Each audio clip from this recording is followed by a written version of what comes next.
Good afternoon. I'm Bob Ferretti. I'm with the Clorox Company, and I'm here to introduce session 2. And you'll see it says the Omni Strategy to Engage with the Omni Shopper. And if you're like me, you're wondering, what is the Omni Channel?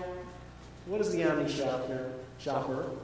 And what is the strategy for these people anyhow? So hopefully 25 minutes from now, after spending time with Ann Zawowski, you'll have some idea of how Clorox looks at the Omni Channel. What some of the insights are that Ann and her team are using to develop the capabilities and strategies that we as a company are using and bringing to our retailers to help them be successful in identifying the shopper and helping them and helping us and our customers win with that shopper and build the brand loyalty that we so importantly need. Just to let you know the flow, we're going to take about 25 minutes for the presentation. We leave 4 or 5 minutes for questions and answers afterward. And then from 3 to 3:30, there's going to be a coffee break, and we'll return back for session 3 at 3:30. Okay? Ladies and gentlemen, Ann Zawowski.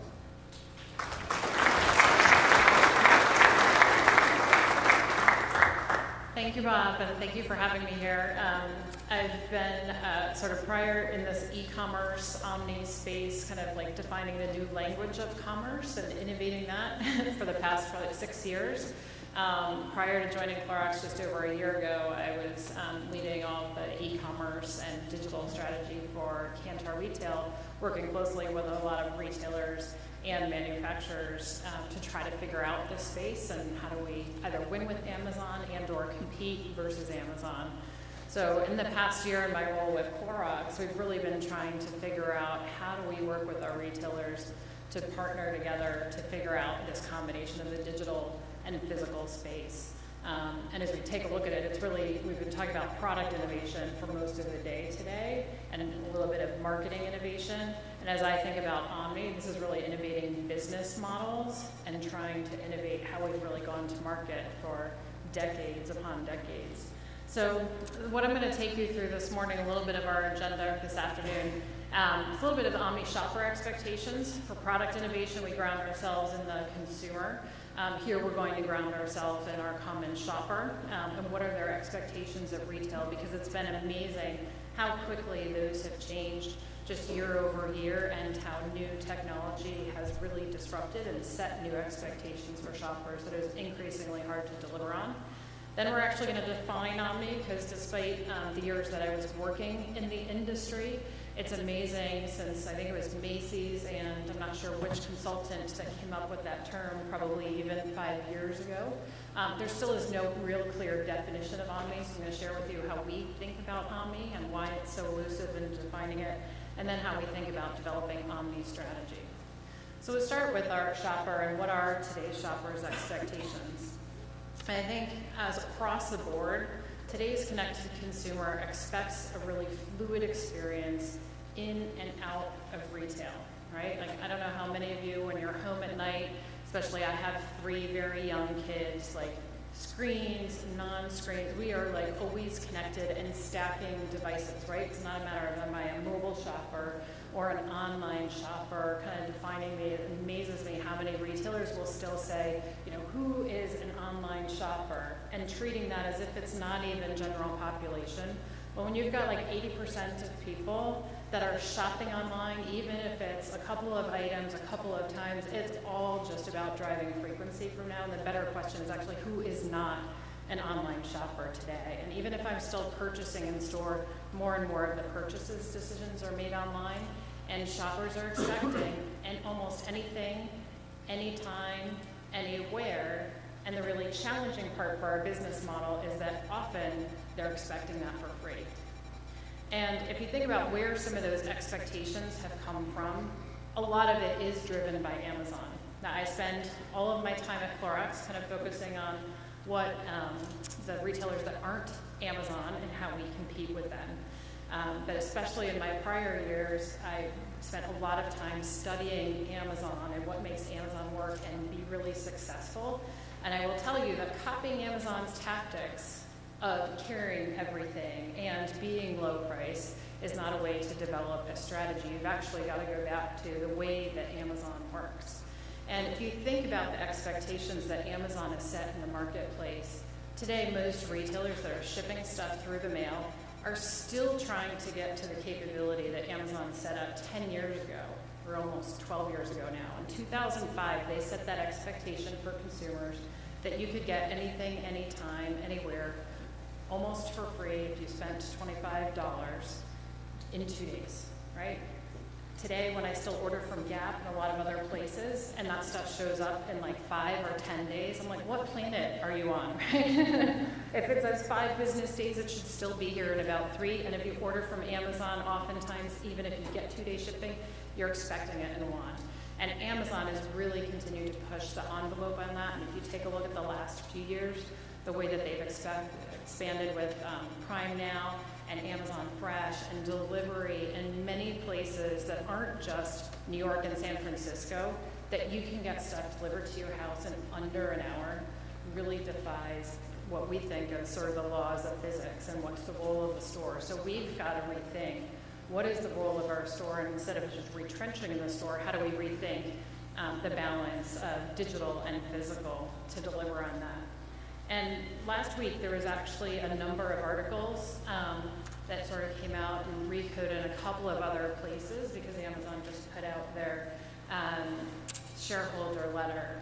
And what I've always found fascinating in following Amazon is that in the first shareholder letter that Jeff Bezos ever wrote, he called it that innovation is in our DNA and it's always day one. And the title that's up top was actually something that he put in this year's shareholder letter, which is that day 2 is stasis, followed by irrelevance, followed by excruciating, painful decline, followed by death. And that is why it is always day 1. And I encourage you, if you haven't read either the Everything Store or an Amazon shareholder letter, if you think about the way that they operate and ignore all the Wall Street stuff that says, like, you know, they defy the rules of gravity as they've got $1,000 share price and like the laws of finance don't apply to them anymore.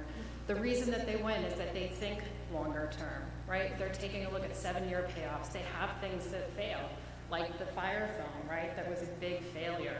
But they take more risks, and I think one of the most important things that they do when they think about innovation and how they innovate on behalf of their consumer is that they come up with new things and they don't focus on surveys. If you read some of the quotes that Jeff Bezos has out there, he's like, you won't read in surveys. Like, consumers won't tell you that they wanted Amazon Prime and that they wanted to pay $100 a year for 2-day shipping.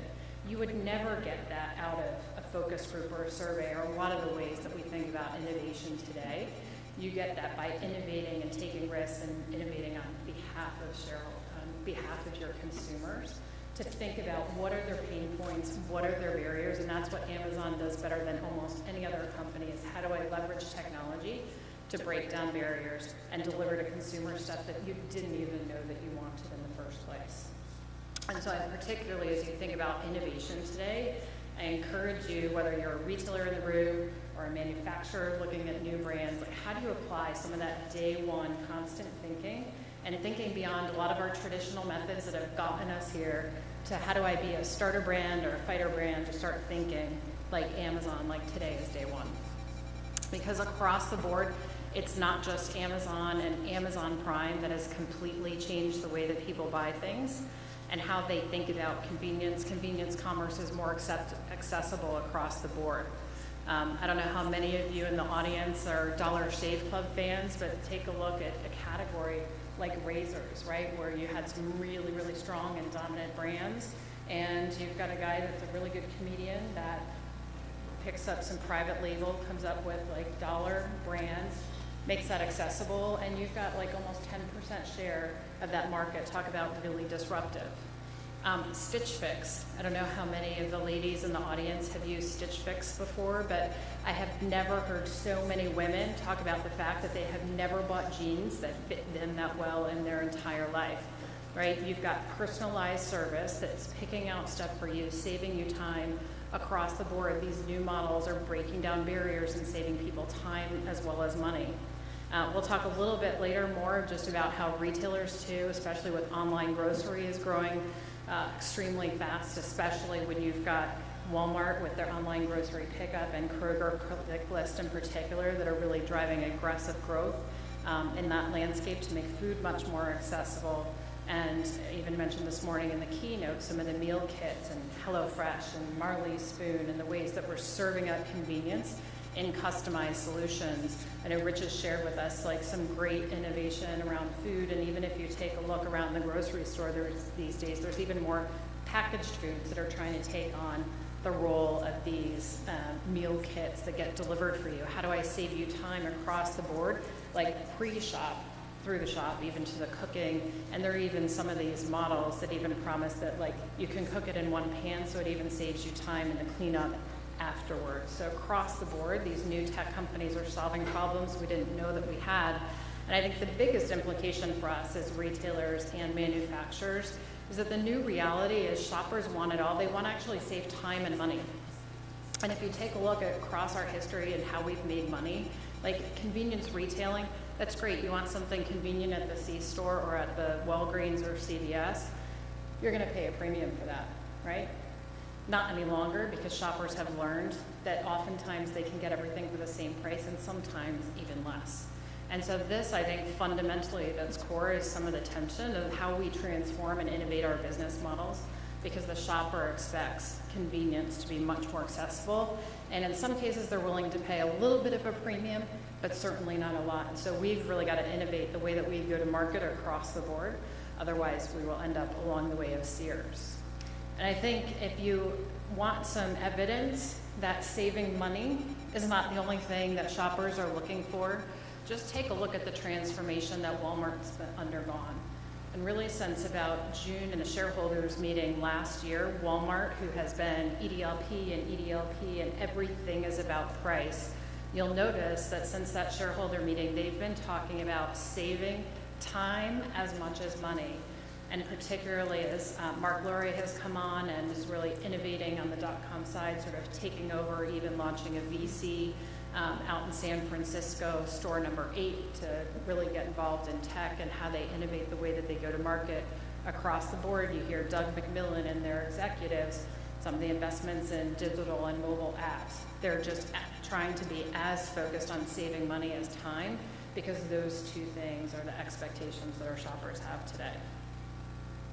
So with that, I want to transform a little bit into how we define omni.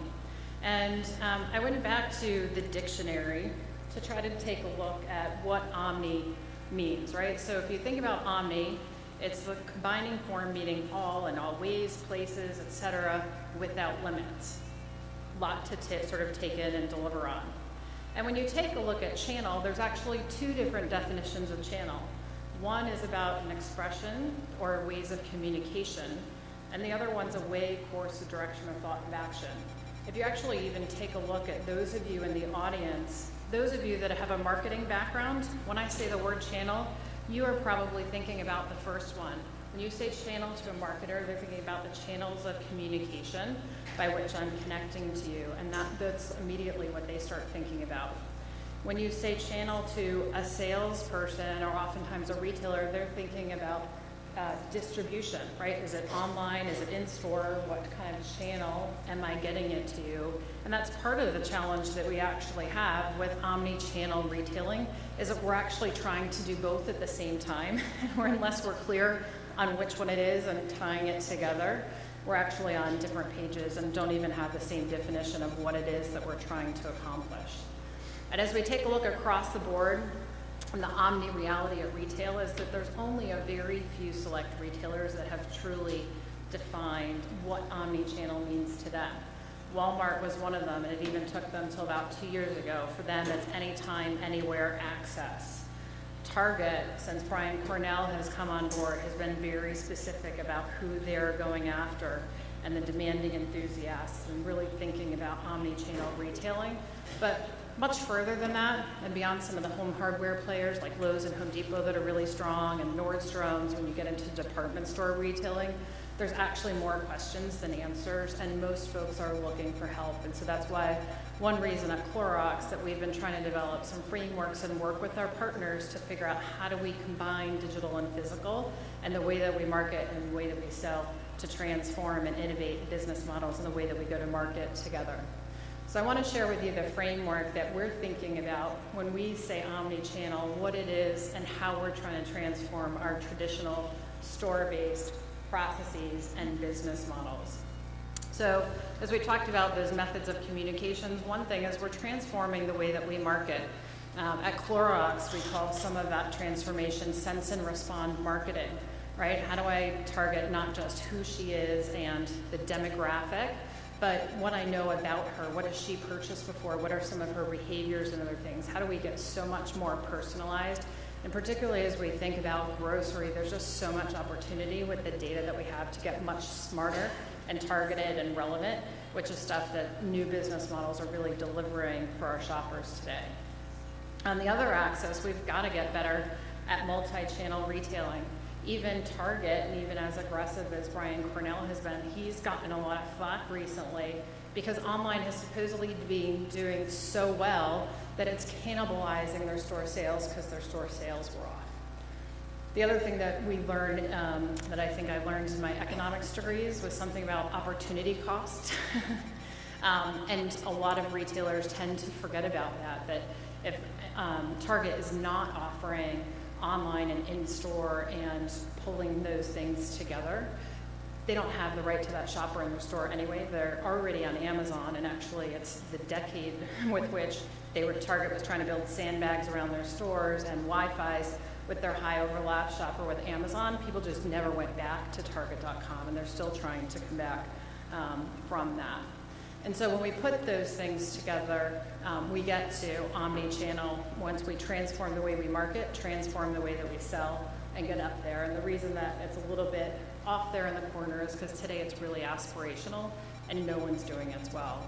And that's where the challenge has been, is the shopper keeps on changing, the channel keeps on evolving, Amazon keeps changing and other business models, and we're still trying to catch up with both the way that we market and the way that we sell. So to bring this framework to life, I wanted to take you through two retailers and take you through some of the journey. And one that I think is a great leader in this space is Kroger. And if you think about Kroger, Kroger has never been known for their speed. When I was at Kantar Retailer, we used to call them the tortoise, right? It was slow and steady wins the race. And even when Walmart was going after price and everything, Kroger said, okay, we're going to take a huge gross margin hit. Much like the way that Wegmans successfully transformed their business model when they went to sort of more of an EDLP, and Danny Wegman sent out those videos to everybody to explain the way that they were going after this new business model and changing the way that they work. Kroger was not the case for change. And one of the things that they did is we've got to build up capability first. The last thing that we want to do is actually disappoint our shoppers. And so the first area that they focused on is building capabilities in digital and the infrastructure. And they were one of the first ones to really load digital coupons, right? That feels like forever ago. It was probably 5 years ago. But digital coupons were still new, and they were kind of leading that charge. The next thing that they did was actually their partnership with dunnhumby, which as they bought them out became an 84-51 today. Today, Kroger really is still the leading retailer, and how they're leveraging the data to be smarter and more specific and targeted about how they're transforming their relationship with their shoppers. And then once they had that foundation, they started investing a little bit more in social media, and social media is a way to drive traffic to those stores. And so I don't know if any of you live or have lived within any of the markets that Kroger's in, but the obsession with the free Friday downloads and the stuff that you can get off that social media, waiting for that each and every single week, driving traffic to the store, consumers are really passionate about. Once they had that infrastructure in place on the marketing side, that's when they said, okay, we need to figure out this commerce thing. And so what was the first thing that they did? They bought Harris Teeter, that had been in it for a while, and they started learning from them, and they're still learning from them today.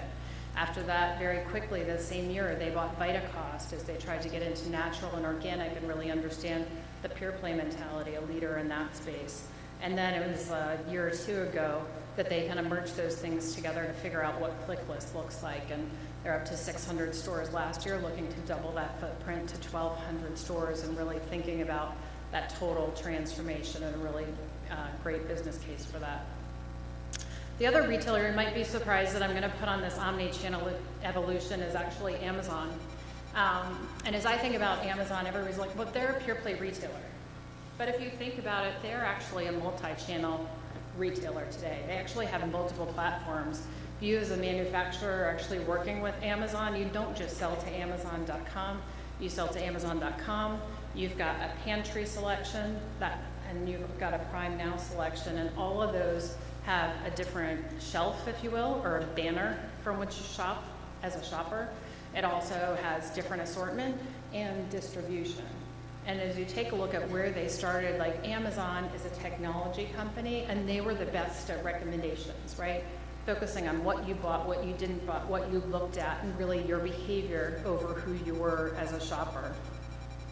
Subscribe and Save, they were a leader in, and across the board, we really think that like Subscribe and Save is the way to go. If you think about the passion of saving people time, the stuff that I know that I want in my pantry, how do you just make that show up at the door? We at Clorox are really big on subscription. How do we get in the cart first, and how do we just stay there and show up for people? How do we get better on usage occasions? And Amazon was definitely a leader there. Then there was Amazon Fresh as I got into grocery, and yeah, they're only in about 6 markets today, slowly expanding. I live in Hartford, Connecticut, and about 2 weeks ago I saw a UPS truck delivering those fresh groceries, and I said, oh, it's finally here. We're still far away from New York City, so it was very surprising that we had our Amazon Fresh showing up. Then, as they were really trying to get after CPG, they said, okay, just doesn't work in this space. We're losing too much money, crap items across the board. So they built Amazon Pantry. So for a shopper, keep in mind that was used to free shipping for the past decade, they said, you're gonna pay $6 a box now in order to get these items. And by the way, it's gonna be more competitive because it's on eaches, but we're gonna actually make money on that. Still continuing to evolve that. Then there was Prime Now, and now we even have bookstores. So I still don't believe when you hear the headlines of they're going to buy BJ's or any other bricks and mortar retailer that's in trouble. A couple years ago, it's Rite Aid. Amazon does not need the infrastructure of a company that was built for decades ago supply chain. We'll continue to see where they go with Amazon Go and Amazon Fresh, but they continue to evolve for their shopper, continuing to transform the way they market and sell to you and the forms in which that happens, particularly as they look to crack the code on grocery and CPG. So how do we take that and devise an omni strategy? And if there's one thing that I think that shoppers or retailers make a mistake when they try to figure out what omni is they take a look at Amazon and say, you've got all your products on Amazon, I've got to sell everything on Amazon too. You don't do that in your stores today. And the way that you competed with Walmart or any other general merchandiser ages ago was not to try to sell everything that they did too. Although many grocers sometimes tried. It's actually by being an expertise and driving curation. And so across the board, we've been trying to work with our partners to say, take a look at your assortment and how do we be more relevant to your demographic and win in this combination of digital and physical. We know that online is growing at tremendous growth rates. We saw that in the keynote this morning, and particularly in online grocery, that's growing at 36% each and every single year. So we've got to balance that tension between scale and growth. As you take a look at some of the things that have been in the Target example, right? Well, they're cannibalizing themselves. As you take a look at shoppers that are engaged online and in-store, they're so much more valuable. Shoppers that are engaged online, in-store, and on mobile, oftentimes some retailers like Walgreens they're 6 times much more valuable than just their in-store shoppers because they are connected, and a digital ecosystem is so much more sticky than walking into a physical store. So how do we drive that loyalty and recognizing this balance of convenience and value and how we pull it all together in the messaging for shoppers? So as we take a look, I think the biggest challenge that we face too is that the rules of the game are changing. And the success that we've had in store, the last example, right, we saw a lot of products that have not seen the same success online. And when we take a look at online, there's a number of brands that have launched online and challenger brands that you would not expect to be successful online. And so we at Clorox have been very big on how do we act like a starter brand and how do we get our fair share online. and start to invest in some of the new things like search and taxonomy and really understanding our consumer to be able to win online. And as we actually take a look at some of the places, particularly in online grocery, we're seeing our brands, the shopper that's online is actually way over indexing in many of our categories when they're buying online versus in store. A real way to win and connect with that shopper. A lot of our online grocery retailers that we're partnering with too, in an era where shoppers are trying to simplify their trips. We keep hearing trips are down, trips are down, trips are down because people are consolidating trips. The good news is they're more loyal to the locations that they're at. So when we see people engaging in online grocery, there's a lot of the center store and a lot of our categories that are coming back to that store, and they're gaining much more share of requirements, which represents a huge opportunity for profitable growth for both of us. So if I were to summarize what the 3 areas that Clorox is working with our partners to try to figure out this mix of digital and physical, the first one that we encourage our retailers to do is to embrace JOMO. And so many of you are probably very familiar with FOMO. I know that's a big thing on our team, especially in e-commerce. We never want the fear of missing out. And oftentimes that's what people say, right? You sell everything on Amazon, we want everything too. Well, that's a really bad shopping experience, and most people, if you think about like one click, like if you even do a Google search, you're lucky if you get halfway below the fold, no less clicking on the second page, right? So you've got to be really relevant and upfront on that screen, and a curated assortment is what's going to win. Walgreens is a really good retailer here that's talking about JOMO versus the cost and complexity of a business model that tries to carry everything and being everything store when that's what they aren't as their core. The other thing is retailers that are setting up online that are saying, oh, they're going to navigate the path just as they do in the store. People are looking for different things. A lot of our retailers and brands, we see especially the trend towards gluten-free that we heard about before, natural, organic, other things. A lot of those shoppers are shopping online even if they could go in store because they're able to find it all in one place and get what they want and get in and get out. And the value of saving time is much more powerful to them. And then the third place is that online shopping isn't about cannibalization. It's about building that broader relationship and relevancy with their shoppers to build bigger baskets and more loyal customers that come back time and time again and establish that habit of routine. So that's a lot of the day in and day out that we've been doing work and innovation in the space around Omni while keeping an eye towards the future of shopping. And so in our e-commerce team, we're continuing to look out for, what is the next Amazon or some of the emerging channels or customers in this space that are being really innovative, and how do we partner and learn? Subscriptions, even outside of Amazon, how do we get better at that and really make it easy for our shopper to get our stuff on the list and continue to purchase that over time and just have it show up for our shoppers. A really exciting space for us too is the whole Internet of Things and smart homes and sensor, and there's such power for some of our brands as we take a look at connecting and relationships with manufacturers and sensors that we're continuing to do there. And then voice is a really exciting one. If you heard our CEO, Ben O'Dore, on some of our last calls, he talked about the fact that we're, at the time, we were one of 2 of 4 CPG skills on Amazon Alexa. And we've been continuing to build some more. So as we think about even the future of category management, how do you manage a category when you're actually asking a question to Alexa? Alexa, order me some cleaning supplies, and how do we serve that up and be at the forefront of that? So some really cool and exciting innovation in the future of retail as we think about Omni. So with that, I'm not sure if we have a few minutes for questions or whether Peggy's nodding at me. Not sure if folks have any questions in the audience.